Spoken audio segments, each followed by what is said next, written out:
নমস্কাৰ আপোনালোকে আজি মোক মাতি পেলাই যিখিনি মৰম সন্মান আগবঢ়ালে তাৰ বাবে প্ৰথমতে মই আপোনালোকলৈ ধন্যবাদ জ্ঞাপন কৰিছোঁ। আপোনাৰ কেনে অনুভৱ হ'ব যে প্ৰথম বিশ্বৰ আপুনি প্ৰথম মহিলা হিচাপে ভাৰতৰ পৰা অসমৰ পৰা আপুনি হেৰি পাইছে স্বীকৃতি পাইছে আৰু গম পোৱা মতে ভাৰতৰ ভিতৰত প্ৰথমগৰাকী মহিলা অনুভৱটো বহুত সুকীয়া, মানে প্ৰকাশ কৰিব নোৱাৰোঁ। যেতিয়া আমি 5জনী আছিলোঁ তাত ফাৰ্ষ্ট ষ্টেজত, মইতো ভাবিছিলোঁ মানে মোৰ কম্পিটিশ্যন বহুত টাফ আছিলে। যিগৰাকী ফ'ৰ্থ হৈছিলে তেখেতৰ লগত মই নিজক কম্পেয়াৰ কৰিছিলোঁ। তেখেত বহুত হিউজ আছিলে।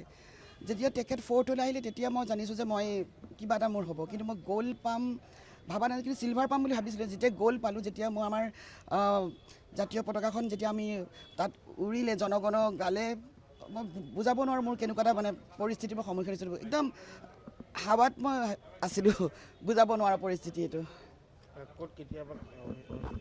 এইটো ইণ্ডোনেছিয়াত হৈছিলে, আপোনাৰ 11ৰ পৰা 16 নৱেম্বৰত হৈছিলে।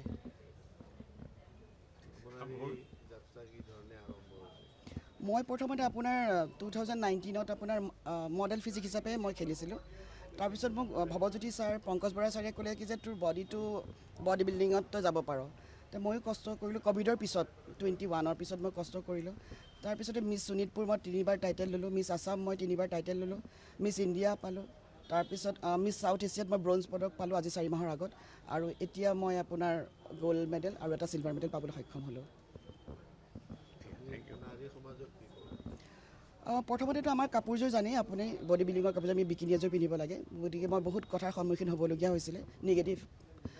মোৰ ঘৰৰ পৰিয়ালৰ বহুত মানুহে কৈছিলে যে তাই খেল বিচাৰি নাপালে, আৰু য'ত কাপোৰ নিপিন্ধে এইখন খেলে বিচাৰি পালে। তথাপিতো মই ভাবিছিলোঁ নাই, মই কৰি যাওঁ। যেতিয়া মোৰ মাও বহুত দুখ পাইছিলে। গতিকে আজি যিসকলে মোৰ নিগেটিভ কৈছিলে যে, কিন্তু তেওঁলোকে আজি মোক গামোচা এখন পিন্ধাবলৈ মাতিছে। গতিকে মই ভাবোঁ প্ৰত্যেক বস্তুতে নিগেটিভ থাকিবই, কিন্তু সেই নিগেটিভ এনাৰ্জিখিনিক আমি কেনেকৈ পজিটিভ কৰিব পাৰোঁ তাৰ ওপৰত গুৰুত্ব দিলে বেছি ভাল হয়।